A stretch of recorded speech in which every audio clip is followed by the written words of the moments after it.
السلام عليكم. النهارده هنعمل المندي باللحمه الضاني بطريقه سهله وبسيطه وجميله خالص. حضرت بقى معايا لحمه من الضاني كده بالشكل دوت، من الريش وحته من الكتف كده بالشكل ده. اي لحمه عندك بقى، اي قطعه عندك من اللحمه الضاني بتنفع في المندي، بتبقى جميله قوي. بالشكل ده كده انا هبدا افتح اللحمه بتاعتي كلها فتحات كبيره عشان ادخل التتبيله كده فيها، واقول لكم هنعمل في ايه في الفتحه دي دلوقتي.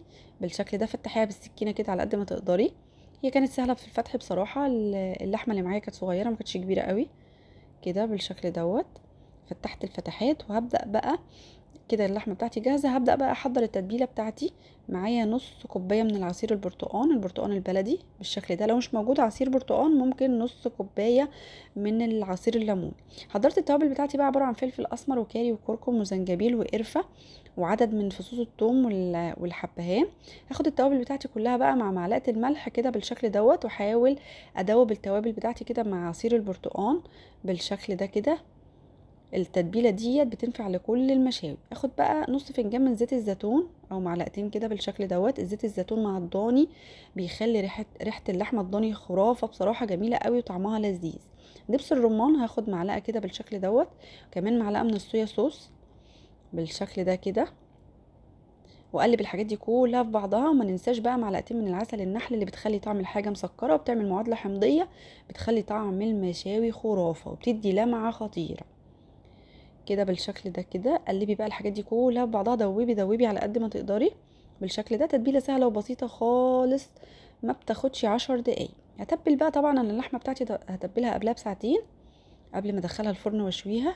احاول بقى اوزع التتبيله دي كلها وادخلها في الفتحات اللي انا فتحتها بالشكل ده كده. انا مش عايزه اقول لكم ريحه التتبيله مع البرتقال كانت خطيره بصراحه، وادت لون اورنج عامل ازاي، لون جميل بيبقى في اللحم. وادخل بقى في الفتحات كلها ومسجي كده، مسجي على قد ما تقدري التتبيله كده في اللحمه.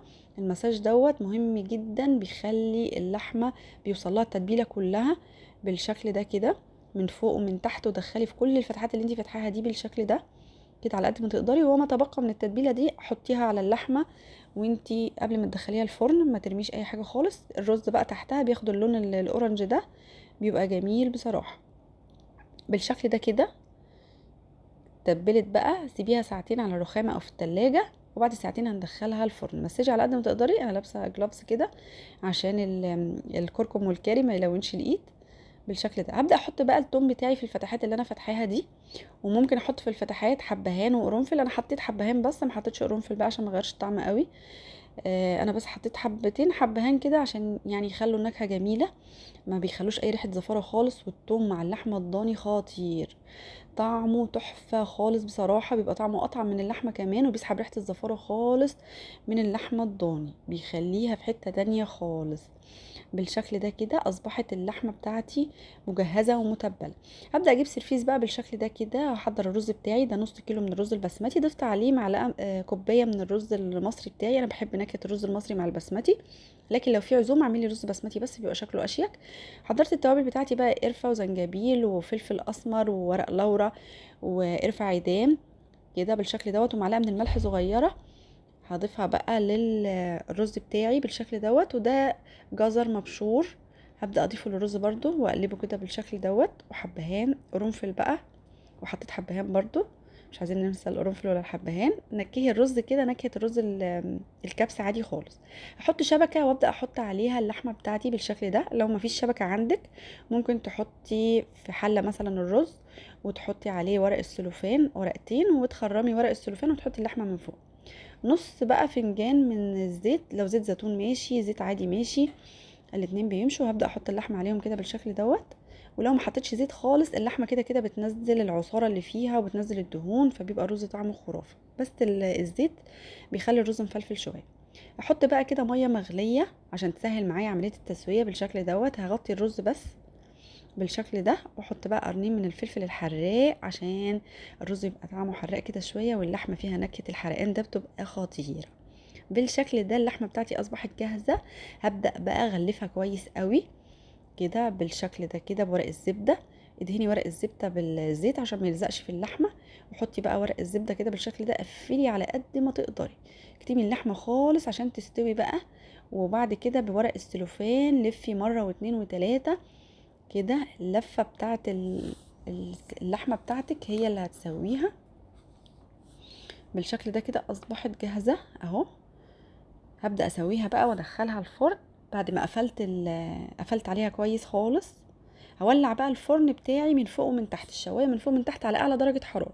هحطها لمده ساعه ونص. بعد ساعه ونص هبدا اوطي من تحت واقفل الشوايه خالص عشان اللحمه بتاعتي ما تتحرقش، واسيبها بقى تستوي. هنحضر بقى سلطه الزبادي. جبت كده خيار مبشور بالشكل ده، حوالي 3 4 خيارات. هحط عليهم بقى زبادي، 3 علب من الزبادي.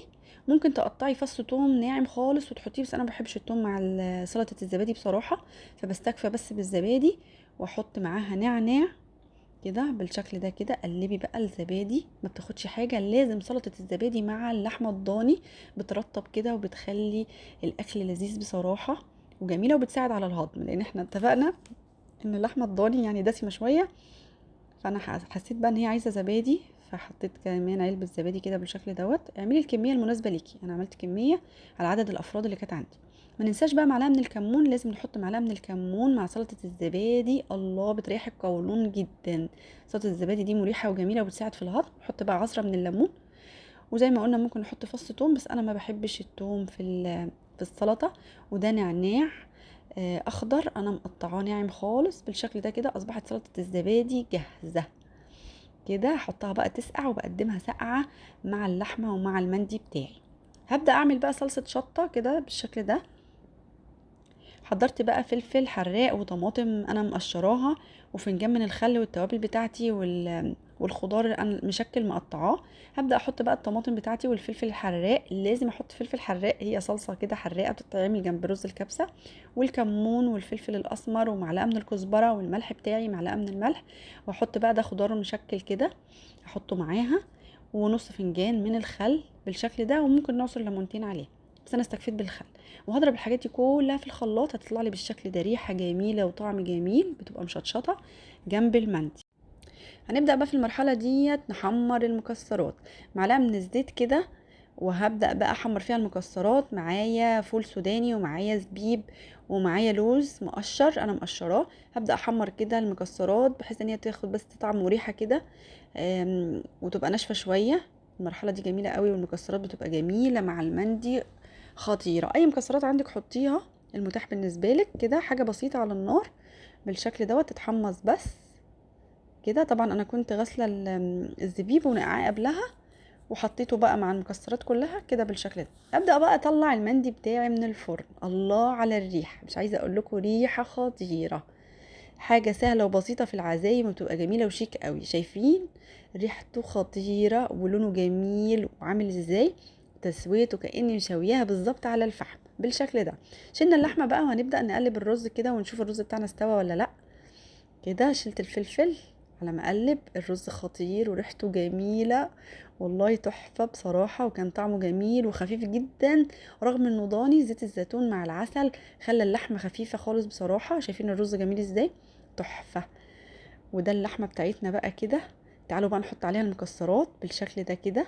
حط المكسرات على الرز وجنبها وعليها كده شويه من المكسرات، بتدي الوان. الالوان ديت جنب اللحمه الضاني بتبقى جميله بصراحه بالشكل ده كده.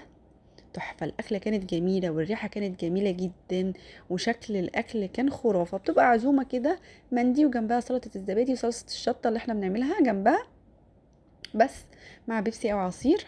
هبدأ أحط بقى معلقتين من العسل كده كمان عشان ناكل الضاني بالعسل.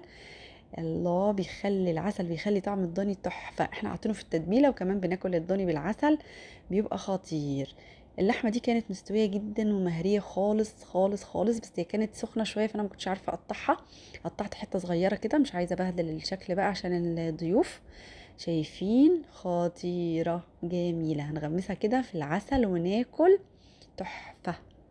جميل بصراحة. المندي كان خطير وسهل وبسيط. لو عجبكم المندي بتاعنا بقى، متنسوش تدعمونا بلايك وشير وسبسكرايب وتفعلوا زر الجرس